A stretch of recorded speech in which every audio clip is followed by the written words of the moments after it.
He started with a friend, this company called Intelli, which is a software company for Airbnbs, right? To get their listings up and ranking up top, right? So he was able to scale it to around 200K their first 1.5 years in ARR and recurring revenue. And now they're around the 2 mil a year mark in ARR, and they're on their way to 10 mil pretty soon. When I found Alex Hormozi, we went from 200K a year to around 2 million in the last year. I found the offers book, and that changed our, the offers book is what built us from the 200K to around 2 million. I was doing the marketing, I was doing the ads, I was taking the calls and selling. And then I was fulfilling. I was doing the account management for about 2 to 3 months. Sweet. Well, welcome to the Dim Sum Ads Hour podcast. Right now, got Sam Hurst over here. I didn't even know he lived. We met probably through LinkedIn or content or something like that. But yeah, he's like 15 minutes away, which is awesome. He started with a friend, this company called Intelli, which is a software company for Airbnbs, right? To get their listings up and ranking up top, right? So he was able to scale it to around 200K their first 1.5 years in ARR and recurring revenue, which is amazing. And now they're around the 2 mil a year mark in ARR, and they're on their way to 10 mil pretty soon. So really impressive stuff. It'll be interesting to hear all of his insights from marketing from like an in-house perspective of growing one company from, he says he's a jack of all trades, a master of probably all of them, honestly, especially for the Intelli part. But I'm super stoked because I have a very one-sided mind sometimes of I'm an agency owner for just Facebook ads, right? And so I don't really get to see all the mechanics of, creating all the emails, writing the ads, creating the offers, things like that. So thanks for coming on, Sam. I'm super excited. Oh yeah, totally. Well, I guess just like with any other podcast, if you could just kind of tell us how you got into the marketing world and stuff like that, especially now you're getting into SaaS and everything, and SaaS is huge, and I feel like there's a lot of listeners trying to grow memberships, whether it's SaaS or for for education or something like that. So I started out with a company called Loma Homes. I got back from my 2-year mission, and I went to college here in Utah. And the BYU or UVU. UVU, right on. So second-rate college, but no, it was great. I loved it actually. And anyways, as I was going there at Loma Homes, so my uncle, Jeff, was part of Loma Homes. Oh, cool. And at the time, they needed someone to help do paperwork because they were selling homes and they were doing a lot of things. So they were doing Airbnbs and they were buying homes and renovating them. So they had a lot of paperwork. So they brought me on to do that. And, it worked out for a little while. And then they needed someone to do social media because their marketing person ended up leaving. So they're like, hey, do you want to help us out? And I was like, sure. They're like, you're young, right? That's usually how it goes. Yeah. It's like, you're young, you probably know social media. So threw me into that, and they had a really cool product. So they did extreme themed homes in Orlando at the time. So cool. And they had like a Harry Potter house, a Star Wars house. You can still see them if you go to lomahomes.com. It's not our main business anymore, but they still exist. And so these very viral homes were really easy to market. You basically just post photos and be like, hey, would you stay here? And you'd get, thousands of likes and reposts and shares. And there's multiple, millions, tens of million view posts that just kind of took off. So that's awesome. It was really nice, especially when you're the marketer, because you can kind of take credit a little bit or be like, hey, this was me. But it was really just the product was cool. Were they single family homes but then they would, inside of them, it would look all futuristic, or was it like? No, so they were big homes. Big vacation rental homes in these big vacation rental complexes in Orlando. But the reason they did it is because we were one of the first movers to do this. Now, if you go to Orlando, there's tons of themed properties. Everyone and their dog does it because you have to survive. Yeah. But they were the first ones to really do this back in 2019, which is part of the reason why. Anyways, we had like a lawsuit. Anyways, yep. So we were one of the first movers. Big homes, like eight bedrooms, 5 bathrooms, large with a pool. So big houses, and they would completely theme them. So the beds were completely themed, the rooms, the home theater, immersive experiences with like fog machines and noises and lights. That's and awesome. It was really cool. It really was cool. It was really fun too because I got to help them renovate and stuff like that. So cool. Anyway, so that was kind of my start. It was really fun. It was a good time. And then kind of the vacation rental market shifted, and as travel shifts, so does vacation rentals, right? Because it's travel. So it was basically, we learned through all of that. Hey, how do we optimize our properties? How do we go to Airbnb and figure out what cover photo to use? basically, what is the sales funnel for our Airbnb? Like, what is the copy for the description? What are the images? What keywords? Do keywords even matter? Yeah. All those kinds of questions. And so we built our own in-house data platform. It wasn't called IntelliHost yet, but we were just taking our data, using it to make informed decisions, and we made like a change tracker to monitor, hey, we changed this image. How did that change our metrics? We built all this in-house, and we realized as we're working at Loma Homes that we could actually probably help other hosts do the same thing. And so anyways, transition to that. We actually started selling this as like a minimum viable product, built kind of a little dashboard. It was really janky, but people liked it. People were interested in it. And so we pursued it, started selling. I used my experience at Loma Homes with some of the courses they were running and some of the ads they wanted me to run to learn marketing. So then I took that, applied it to IntelliHost. IntelliHost started to grow. Yeah. We kind of hit a roadblock at about 200K, and then I found Alex Hormozi, and then we went from 200K a year to around 2 million in the last year. So what was it about? Like, what were the teachings that you applied from Alex Hormozi? Like, I know he's like the $100 million offer book and everything, and he's big into giving everything for free and so, but like what exact? Because a lot of my clients will either they love him or they hate him, stuff like that. Same with Russell, stuff like that. But everyone has their mindset. But like for a SaaS company especially, or like a recurring revenue, like how'd you guys apply it? Yeah, so that's a great question. So basically everything. So when I found Alex Hormozi, I just watching his content, because his tagline is basically at the time was, I'm not here to sell you anything. I just want to help you grow to around 3 million, so then I can take over for you. Oh yeah. And so I was like, okay, I'm sold. Like whatever this guy has, I just want to learn more, because that was super interesting to me, because we wanted to grow quickly. Yep. And we were struggling as a SaaS, and so when I came across his content about sales, about marketing, it was just so valuable, better than anyone else in the space. Yeah. So it just that hooked me, is the valuable content, and then I found the offers book. And that changed the offers book is what built us from the 2 to 200K to around 2 million. That's awesome. For now. But basically what we did is we just went like, I found the book, I read it myself, I applied it myself, and then I took it to the founder. I was like, hey, I think we need to do this, and we did this. And he also had ideas of, hey, I think we can charge more if we, instead of a done do-it-yourself system like analytics, like IntelliHost, what if we did it for hosts and we charged more for it? And so we basically took the book, we watched the videos, me and the founder, we had a set time, like twice a week, we would sit down, watch the video, read the book, we would apply line by line everything Alex Hormozi said. We built out this new offer, just literally based off what Alex Hormozi was saying. That's amazing. And that's what we applied. And that's what we applied. We built a new algorithm, we built a done for you service, and that allowed us to 10x really quickly. So it was the new vehicle that we learned that brought us there. So no, that's great.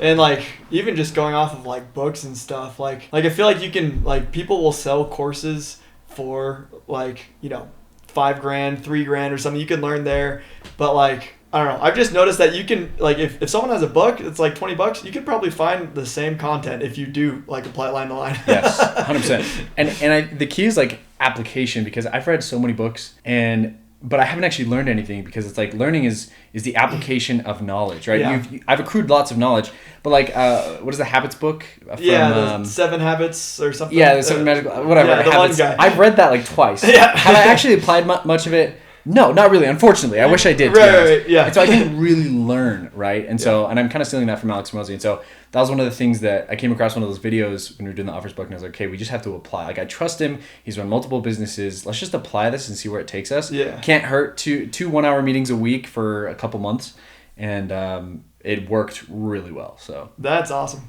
Yeah. Maybe we can talk about like what was like the first year and a half is like the fact that you guys made it to like 200K in recurring revenue.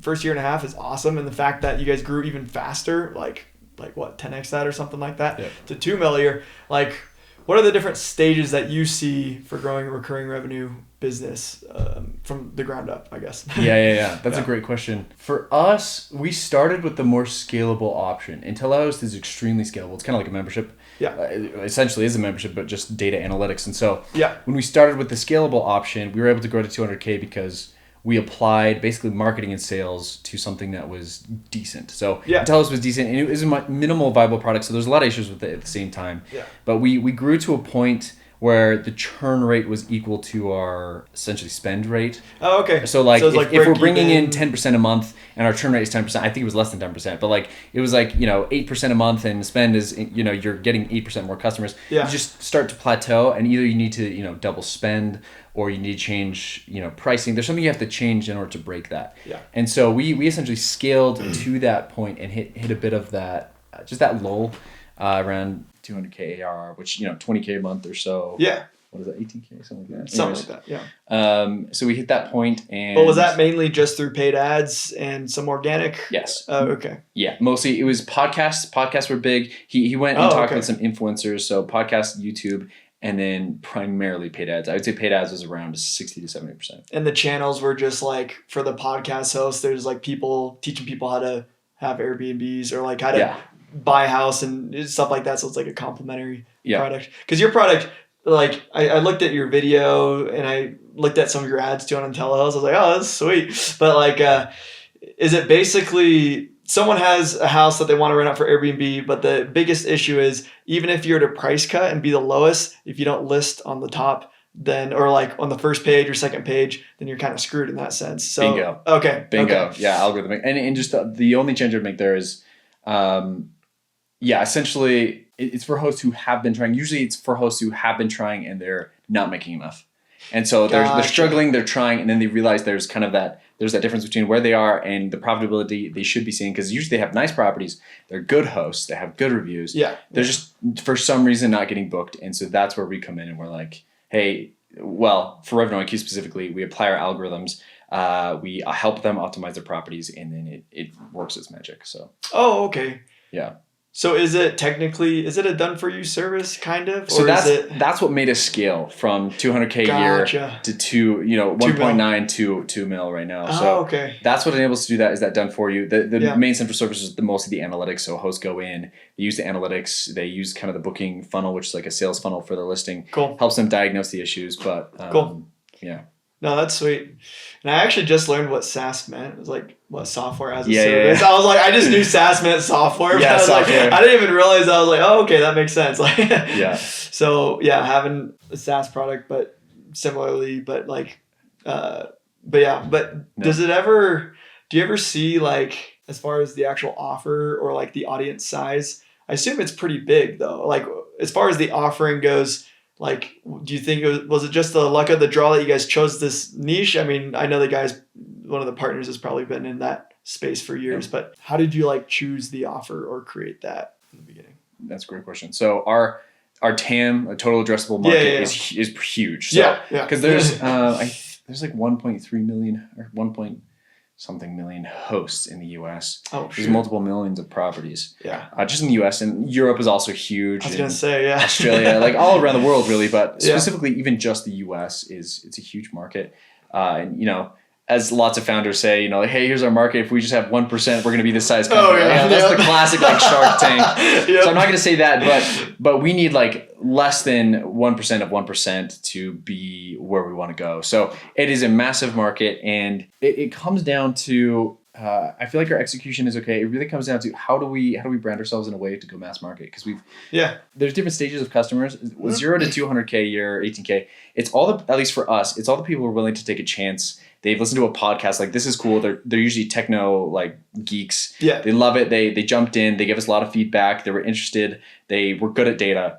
And then one thing that really started like just being hard as we scaled was we started getting into more normal hosts who are not as good as data. They want more assurance. They want to see other hosts using it. Yep. And so that's when you have to have lots of good reviews. You have to have lots of social proof. You have to have badges, things like that. And so we started hitting that wall. And I'm still fairly new at this, to be honest, but especially then I didn't really realize that. And so now with going forward and scaling to where we want to go, it's going to be more, the customers need to be more assured. It's just more mass market appeal. So it's a different pitch. Instead of like, hey, here's this new tool. It needs to be more like, here's why everyone's using it and why you haven't heard of it yet. Kind of a pitch. Yeah. So that makes sense. Yeah. So like, here's how all these other guys like beating you out, how they're succeeding and you're not, or whatever. Yeah. And also to just your other part of the question, like how did we get into it? It was really just because the founders were in in that and already. short-term rentals. So Yep. they were just interested and I was along for the ride. So Cool. yeah. No, that's awesome. What kind of you guys said mainly webinar funnels, things like that, or what I guess maybe walk me through like the actual mechanics of like the type of ads you use, the type of funnels, automations to get them to a close, and what's kind of like if you don't mind sharing, but like what's the kind of like the pricing models for these types of clients. Yeah. I love talking about this. I love getting into the nitty gritty, and hearing other people's, especially because setups, like softwares and setups, can be one of the biggest things, like levers that you can use to optimize and improve, and like going from like a lead magnet to like a webinar to a book a call funnel strategy. Like those kinds of swaps can be massive. So I'm fascinated about that. But what we were initially using is pretty much just ads straight to our website, Intelli. Cool. And from there, we had a free 30-day trial. So that was the offer, free 30-day trial. Oh, sweet. Yep. And I just had a landing page, and I just tried to optimize and improve it, and got it down pretty well to pretty cheap cost per action. I think it was like $12 cost per sign up or something. It was pretty good. Sweet. Yeah. So pretty low CPMs for that market. Yeah, exactly. And usually they pay. So it was actually really good. And then what we have moved to for Revenue IQ, because it is, it's much more expensive, 10 times more expensive, sometimes 20 times more expensive. Yeah. It is a ads to a landing page to a type form to qualify to a Calendly. Yep. So there's a lot more steps. It's a lot more qualifying. Yeah. So it takes a lot more copywriting expertise and improvement and tweaking at every single stage, because it's just longer, and you can fall off at any step. So they can see an ad but not go to the landing page. They can see an ad go to the landing page, not fill out the type form. Totally. And so at every stage, you want to try and fill fill that hole and try and get people back in the sequence. And so right now, why'd you guys pivot to that? Were you too many unqualified? Well, to be 10 times to 20 times more expensive, you have to explain that to a client. Okay. And so that's why we switched to having salespeople. Okay. Because it's hard. Yeah, it's hard to justify those kinds of numbers unless you jump on a call in the space, because it is, it's part service, but mostly software, and people don't understand the service we're providing, because unless we jump on a call and explain, here's what we're doing, here's how we're going to help you, sometimes it's just really hard to get them across. So that's why we moved to that. And I also was sales and marketing when we swapped over, right? Yep. And so I was doing the marketing, I was running the ads, I was taking the calls and selling. Shoot, and then I was fulfilling. I was doing the account management for about 2 to 3 months. Holy smokes. So, a lot on your plate. a lot on my plate, but I learned a ton. No, sometimes that's the best way to do it. Like, be in the grunts of everything. That way you at least, and you only have to do it once, maybe twice, and then. Yes. Yeah. And then you can just do it again and again. Yeah. And the nice thing that I found with that is it helps me going forward in any future business endeavors. And also even with other clients, like I've had on the side, is I can just imagine the whole course of action, because I've done it so many times, like going from 0 to 100, because I've done that and I know what it takes. I can just imagine it, be like, okay, do this, and this. Yep. And we have to tweak this, and this, and then we should probably get there. And the roadmap is now in my mind. And so that's what I like the most about it. But that's awesome. Sales, account management. And I learned that, and I'm not amazing at it, but that's what changed a lot for Revenue IQ compared to Intelli. And so that's sweet. To answer your question, I ramble a lot. No, you're good, dude. No, I don't even remember what my question was. Yeah. But no. I think. The question was like, what's the whole process of like ads, funnel? What about automations and stuff? I know there's stuff like in between. So there's like ads, you go through the qualification process. There's opt-in between that and stuff. Mm-hmm. But like. With email, SMS, and with a sales team, like, do you have like people trying to set appointments too and stuff like that? Yes. Okay. So that's a really cool part too. That is pretty fun. And I've made a lot of mistakes along the way too. So that's the nice thing, is I've been able to make a lot of mistakes with other people's money, which is the best part about marketing for somebody else's time. Yeah, totally. Make mistakes and learn off somebody else's time. But the learning is the important part in changing. And so we actually, for people who fill out the form but don't book a call, we actually hired a setter. Cool.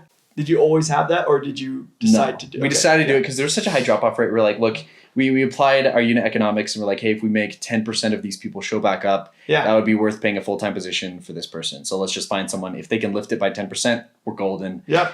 And we hired the wrong person, and it's honestly my fault because they were under me, and I didn't. This is the first time I've really hired a setter, right? Like I don't know what to look for. Hired the wrong person, unfortunately, and unfortunately, it didn't work out. I had to let him go. But then, so now we have two marketers. It's me and Courtney Reeves. She's in Florida. She's remote. So because she's remote, she's a very social person. Yeah. She offered, she's like, hey, why don't I be a setter? Why don't I connect with these people that are, let me call them up. Yeah. And so I was like, okay, sure. And I sent her, have you heard of Jeremy Miner? Oh, yeah. Sales guy? Oh, okay. yeah. I watch all this stuff. He's a beast. He's a beast, right? He's how I learned sales mostly. Cool. His YouTube channel. So I shared him with her.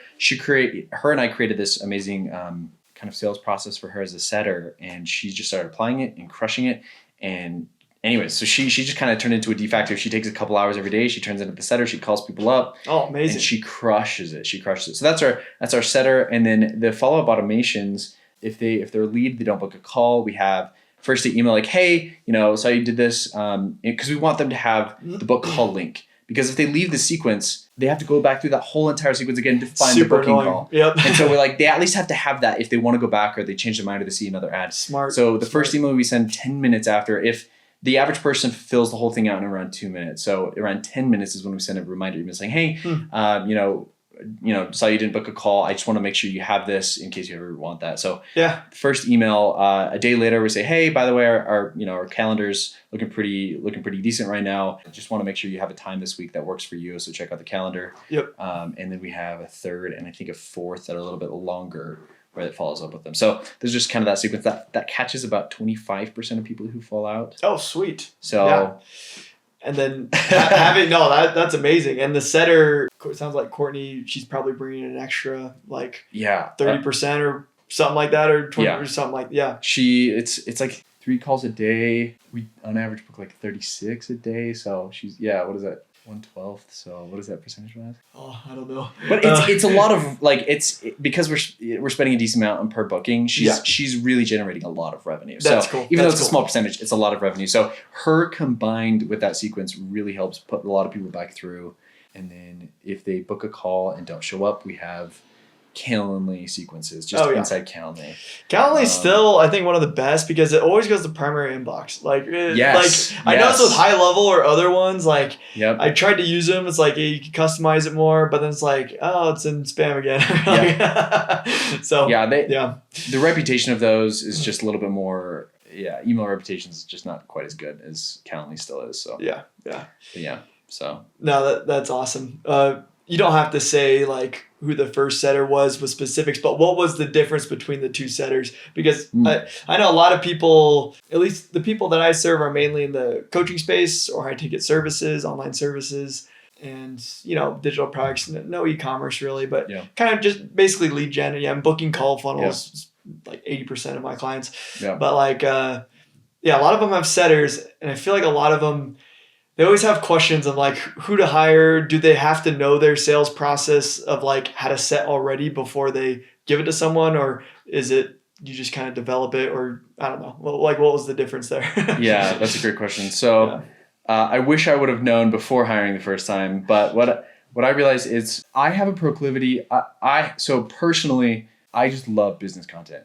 Oh, yeah. I watched every Alex Hormozi video on YouTube. Every single one. Nice. Sometimes multiple times. Yeah. And just have it on in the background, whatever. Yes. Yeah. Whenever I'm driving. That's what I do. In the shower, when I'm driving, at the gym. Literally, Alex Hormozi, he's literally my emergency contact. Yeah. So, it's wild. But I sometimes assume other people are that way, and it's not the case. Oh, sure. Yep. And so the person we hired, he's a good guy, and I really liked him. Yeah. And I just kind of assumed that he didn't have the skills we were looking for. He had some of them that I was like, okay, this is promising. He worked in customer service. He was used to taking on calls. But it turned out he was inflexible. He wasn't able to learn. Or chose not to. And so I'd bring him in and be like, hey, we're going to be using this script. He'd be like, oh, well, this is a script you used at my call center. And I'd be like, not going to work out here. Let's use this one. Yeah. And then he'd be like, okay, totally cool. Cause he was new and he's, didn't want to be fired immediately. And, and then he'd start like swapping things out and be like, that didn't really work. So I'm just swapping it out for this. I'm like, just like do it really quick. Yeah. Like you said it wrong. Let's do this again. Like I've tried some of these things myself. Sure. And so it was really that feedback loop. I would just get a lot of pushback. And after couple months there was no improvement and it was just a grind, and I started to feel anxiety coming into work because I hated just being that Debbie Downer, like, okay, let's try again, do it again, do it again over and over. And so that was the difference. Again, great guy, like nothing against him, but then Courtney, the marketing hire we have, she she does marketing too. She understood what your vision and everyone's vision and stuff. Exactly. And she learns too. She, in her spare time, she reads marketing books and things like that. So she picked it up, very flexible, learned it real quick. And when you have such free resources like Alex Hormozi and Jeremy Miner, if you just apply what they tell you, you're going to be better than 90% of the other salespeople. So that's why, that was the biggest difference, is I just found someone who was actually flexible and willing to learn. Flexible. Okay. No, that's good to know. Have you guys ever tried outsourcing overseas and stuff? I know we chatted about it a little earlier, but have you guys, for any positions, or like, because hiring is like a different game in my opinion, and that's where I see where most of my clients struggle, including myself too, because it's like you switch from being like a freelancer or a small team or a glorified freelancing business or something like that with like, one or two people, to like trying to, be the visionary, but having other people do the trench work that you were doing and stuff. But I guess I see most people struggle. Like they'll get to like typically those 50 to 80K a month mark type deal. So around that 1 million business. And then they're like, okay, need to start hiring and outsourcing and stuff like that. But what's helped you guys as far as hiring? It could be hiring in the US or even offshore. And if there's a difference between, That's what I'm glad I'm talking to you, is because I feel like you have more experience as far as hiring like VAs and things like that. Yeah. But what we have done is primarily we've done some overseas. So graphic design, we've hired people out of like Eastern Europe. So right now we have a website designer that's doing. He's in Ukraine actually. Oh, cool. He's wonderful. So he was one. Another one was from Romania, I believe. Oh, sweet. They helped with the website. We have mostly product related things we've outsourced. Yeah. As far as like software developers. India as well. India and Pakistan, especially for some. We used to have some automation stuff. We used to have like data entry stuff that we had to do every once in a while. So we outsourced that. So cool. But that was more of the founder. So I personally don't have a ton of experience, and I would love to learn about that, because as we grow and scale, there's some things that I don't necessarily want to hire a whole new person for. Yeah. Versus have somebody somewhere else around the world that's happy to take it on as part of their normal daily regimen, and they're great at it. Totally. So totally. Yeah. Yeah. No, that's cool. As far as with hiring like full-time VAs and stuff like that, the first VA I ever hired, she was fantastic, and she handled just like, so the guy who owns onlinejobs.ph, his name's John Jonas. We chatted about that before, but he like built his whole business. He actually lives in Highland. No way. Yeah. Do you know him? He's a client of mine. No freaking way. Yeah. Okay. Yeah, no, but he's legit. So you were biased when you gave me that. Exactly. I was like, here's my affiliate link. Okay. No, but he's been in business way longer. He was on like one of my Dream 100 list or whatever. Oh, wow. And I have a videographer friend who did some video for him. And I was like, I didn't even know he lived around here. And he's like, he's looking for an ads guy. Can you help him? I'm like, oh my gosh. So anyways, but he lives the coolest lifestyle ever, because he's like, his whole thinking is he likes working, so he'll never stop working. Yeah. And he built it in 2006 or 8, I forget which. But and it's a membership site, because he served LDS mission in Philippines, and so he's just like, dude, these Filipino people from the Philippines are great. And he just noticed he had a lot of like hardworking, loyal people, and that was the biggest thing, because he was hiring within the U.S. and people, churn and burn, salaries were higher, things like that. And he's like, I need a more predictable way, like for a fully remote company, because he's a dude who just likes cross country skiing and bike riding. He is like all he does. And he's having a family and stuff like that. And he's like, I just need to free up some time.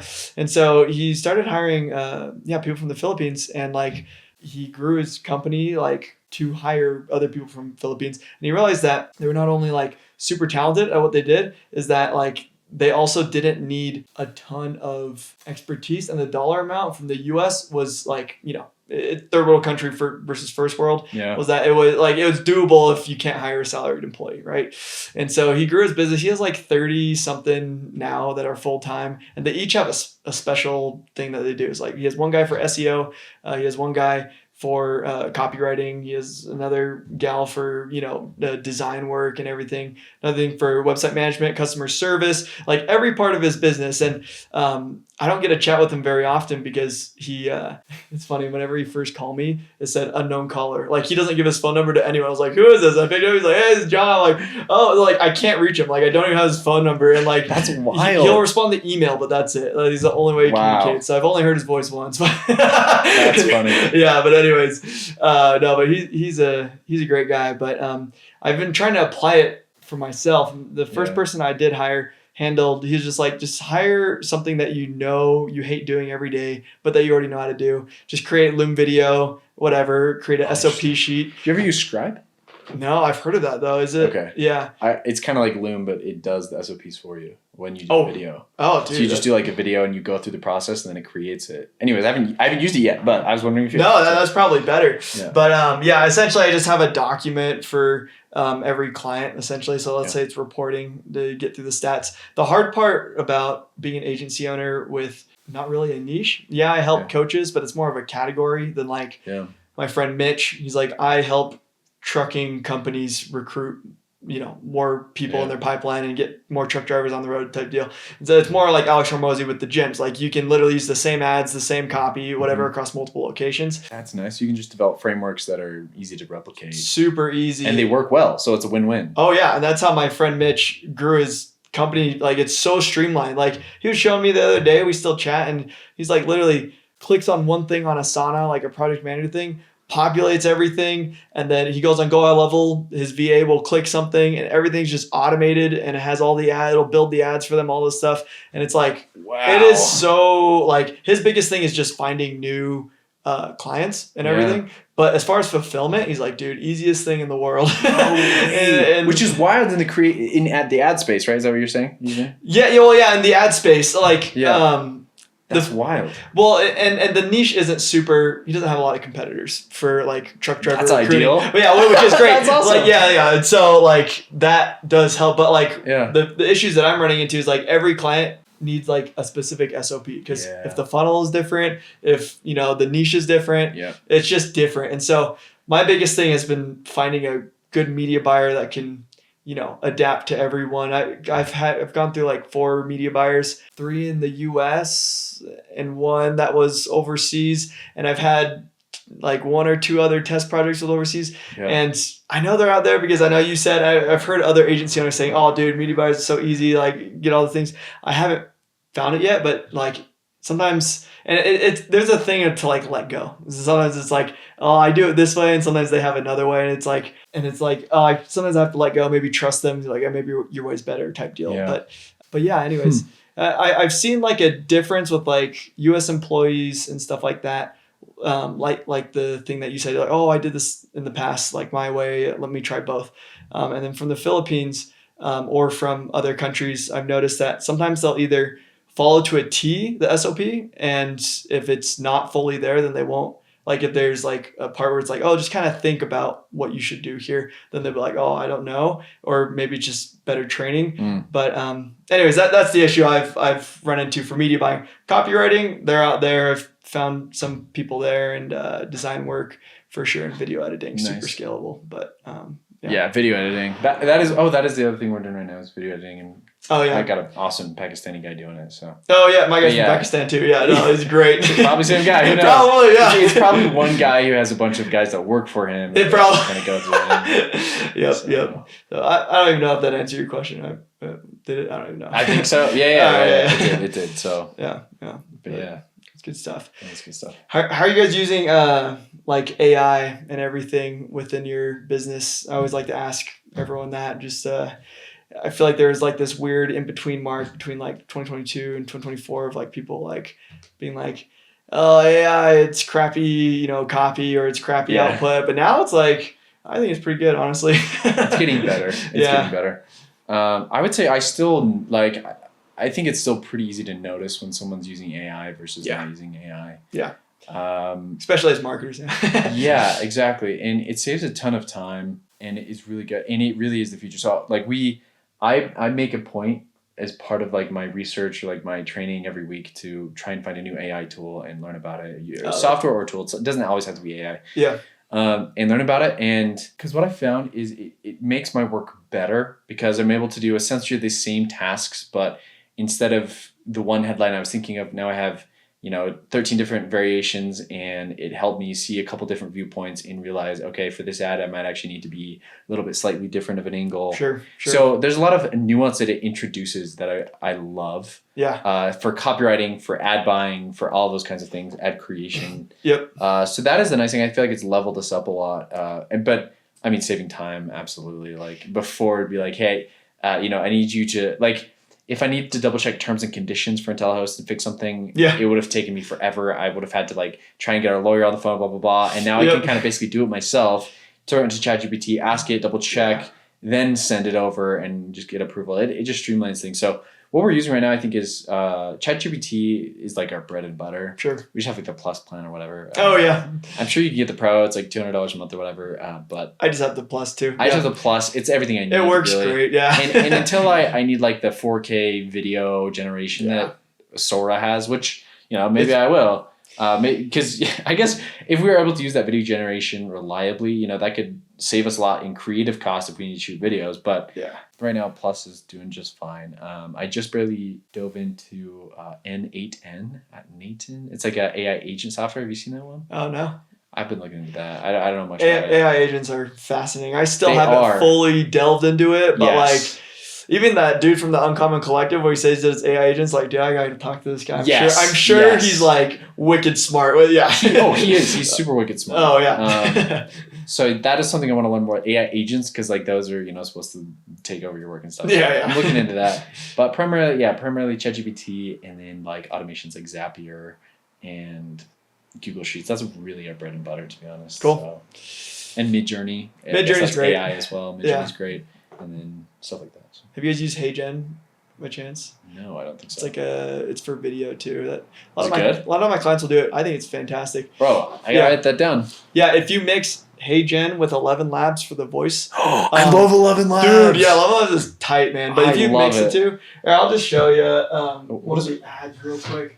I think it's getting way better for video content, but so like this girl's totally AI generated, and you can kind of tell maybe as a marketer. A Hollywood VFX artist used this little known if you put enough B-roll, to get 30 million views and 200,000 I've plus heard about that. followers. You swap between B-roll a lot, and small business owners and content creators and every they're killing it right now.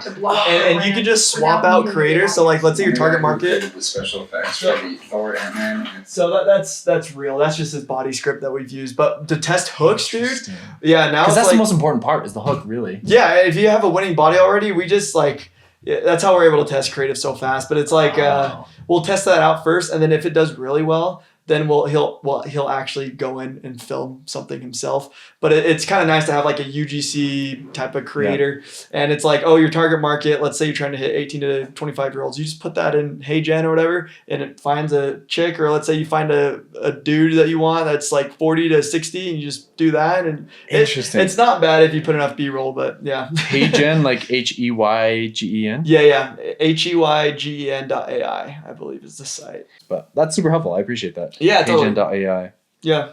I have used 11 Labs. I like that too. So. Yeah, 11 Labs is great. Good idea. But yeah, I guess maybe like the last thing or so. I don't know if there's anything else, but I'd be curious because I know like I'm always curious on like Meta media buyers or Google media buyers. Like, how do you actually set up the campaigns? And like, do you trust Meta's algorithm? Everyone talks. Like, I have this big discrepancy. There's so many people like Charlie Teef, and all those dudes. Not throwing shade, but like. Yeah. For a lot of, I think for a lot of like broad offers, like e-commerce or like, Charlie T ran offers for like Nissan and like giant, like very brand awareness companies, whatever. Mm-hmm. But like, but yeah, everyone's saying broad targeting, Advantage Plus campaigns, shopping campaigns, or even just Advantage Plus audiences, stuff like that is like the way to go. And I think Meta is moving that way, and I think it's performed better since I've been split testing it. But like, I've just seen normal manual campaigns and lookalike audience, single interest, still for the most part, outperform, but I've also seen that like if a pixel's been trained a certain way, like I have one client and they help people with prostatitis, and stuff like that. They have a bunch of clinics, and it's like from the start they only did broad. And now if we try to do like any lookalikes or interest, it always performs worse. And I don't know why, but I don't know what your experience is, but like what's your experience with like where everything's going? I see the exact same thing because okay. I'll see this post on LinkedIn that's like broad is the only way to go. Like if you're not doing broad, you're leaving money on the table. It's everywhere. And then, but then when I go and look at my own accounts, yeah. To be honest, when I've done broad, and I think it's a scale issue. I think if you're Apple, I think that's part of it, not the whole answer. Yeah. I think part of it is like if you have a big brand that has a lot of cash, and you have tens of millions of customers you can serve, or hundreds of millions across the world, then broad is 100% the way to go, because how else are you going to reach those people? You don't want to limit it down, because the larger the audience, the better, 100%, because you're not really niched anymore. You're broad market. And so you have to be broad. Yeah. And even kind of in the middle, like where you are a bit more niched, I totally see the benefits of it. But every time, and we do test this from time to time, and we try and record it so we don't keep retesting it. But whenever we do go back to broad, it always breaks eventually, or stops performing, or gets us crap traffic. One of our latest, Gotcha. It started out actually pretty decently strong. Actually, let me kind of describe our current setup. Our current setup, which I'm always fascinated learning other people's setups right now. Yeah. But the current one that we've used that seems to be working the most is just ABO, so ad set, budget optimization. And so we do, whenever we have a winner ad set, essentially. So we have essentially one main campaign. Oh, okay. And we've run, hundreds of thousands of dollars through this pixel. So it's actually trained really well, has a lot of data. So that's the nice part. Very cool. I might do it a bit differently if we didn't have a trained pixel, but the ad set we have is still works off of the groups, which is like Airbnb interest, investor interest. Yeah. And I don't think we have audience expansion on. Okay, cool. So because it's a big group, but the last test where we did audience expansion, it started doing really weird things, started spending our money wildly, and like bombed with the same ads. We ran it at the same ads. It was terrible. We ran it for a long time too, because sometimes you want to wait for it to get better, and it just did not. It just kept getting worse and worse. Yeah. And then the other times when we did broad based off other advertisers' recommendations, we did it 2 other times, and both of those times the cost per conversions were 3 to 4 times more, or 2 to 3. Sorry, Gotcha. 2 to 3 times more. Was it like clicks were cheaper, or was it around the same, or stuff like that? The traffic was just not as qualified. Gotcha. And we would give it about a month. So maybe we need a longer. Like there's so many variables. Like maybe it could have worked out if we did XYZ. But every time I've tested it for the current company I'm at right now, and then also some of the side businesses I've been helping along the way. Yeah, it's just always kind of bombed. Yeah, gotcha. And so. The tighter we've been on our targeting, the better it seems to work. But I only work with smaller businesses, so that's my input. Yeah. And the current layout is ad set. So I have one major ad set that with all of our winner creative. So we have a winner ad set, and that has most of our spend. Anything with like 2% or more click through rates, anything with high conversion. And then whenever we test ads, we have a separate ad set. We want to force spend to certain ads at a time, and we like to do that strategically. So sometimes we'll have 2 or 3 new ads, and we'll put it in one ad set and have it pick which to send it to, or we'll just do one ad per ad set and just send it through there. Yeah. But that helps us learn which ads are good and which aren't a lot quicker than throwing it all into like one ad set and hoping they get equal spend, or necessarily forcing spend. So that's our current layout, but I love testing new things. So oh yeah, for sure. That's so like for your winners, you said you have that one ad set with your winning ads and stuff like that. Let's say, do you have like hundreds of ads in there? Like, let's say you've had an ad at Fatigued. Do you just upload a new ad inside that ad set, or do you duplicate the ad set to when you test like new winners? I replace, so the ads will fatigue, and I replace them with the new ones that are working from our tests. And replace them as in like... So I just turn them off and I add a new ad in. And I duplicate with a post ID the ad that was working from our tests. And so then we'll move that into the winner ad set, and then I'll turn off the ad that has stopped working. I gotta try that. Everyone keeps... I look into ad accounts, I see so many of that. And I've always done like... I'll have like a winning... I bet that organizes things way better too. But like I'll have like a winning ad set with like, 2 to 3 winning ads or something like that. And if I ever want to test a new winner, like let's say a new winner comes up, some of them fatigue, I'll duplicate the ad set and then I'll put the new winners in essentially.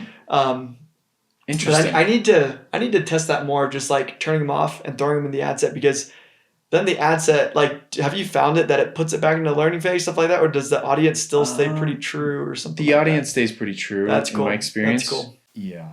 It's been very stable, which is nice. So usually I'll have 7 to 8 because it's our main ad set. Yep. And the rest is just testing really. So I'll have 7 to 8, usually not 8, usually around 7 is the max that we keep it at, winners, and then over time as one fatigues and it hits a certain cost per action. Yeah, that's when I switched out, put a new one in. Or if we have, sometimes when we test and there's like an amazing winner, I'll just take whatever's the lowest performer in our winner ad set and just take that out and put the new one in because it's obviously going to outperform it. So yeah. You guys do the same copy and mainly just test creatives, or do you guys make the copy specific, or do you guys test multiple copies? Or yeah, we try and make the copy specific. I love trying new things. Yeah. And so whenever we test new ads, it's usually a different type of ad, style of ad. Yeah. You like for example on LinkedIn, I saw an us versus them type of ad post. I was like, hey, let's just try this out. So I created one of ours and I threw that in, but it had a different type of copy required than some of the other posts that we were running, especially like video posts or things like that. So in fact, I'll usually try and make a new landing page as well if we have a crazy different concept in our ads, just so it matches up with the conversion process and there's a cohesive message. So yeah. No, that's sweet. Cool, man. Yeah. But and retargeting wise, do you guys normal buckets of video viewers, website, leads, things like that? Yeah. So right now we have basically So people who visit our website don't essentially convert. So basically don't attend the call. Yeah. That's one bucket. We don't have a ton of spend. It's funny. The ROI tends to go down when we take it from our winners campaign and put it into our retargeting campaign. Yeah. So we've been testing it, but it's actually been better to not really put a lot of money into the retargeting because our main winner campaign just has we haven't excluded previous website visitors. So it's still, when people visit our website, it automatically retargets them without us needing a retargeting campaign because it recognizes those as lowest hanging fruit. Oh, cool. And then since we only have our best performing ads there, those still typically work better than our retargeting only ads. Yeah. And so we haven't found a winning formula of retargeting that beats letting a winner ABO campaign that doesn't exclude. Gotcha. Exclude the website audience. Yeah. So cool. Yeah. Well, good stuff. Anyways, that's what we do. Yep. So, yeah. Sweet. Well, yeah, that's all I got. Awesome. Anyways, yeah, Appreciate you, man. Thanks for hopping on, man. Yeah, it was a great experience. Oh yeah, good stuff. Learned a lot.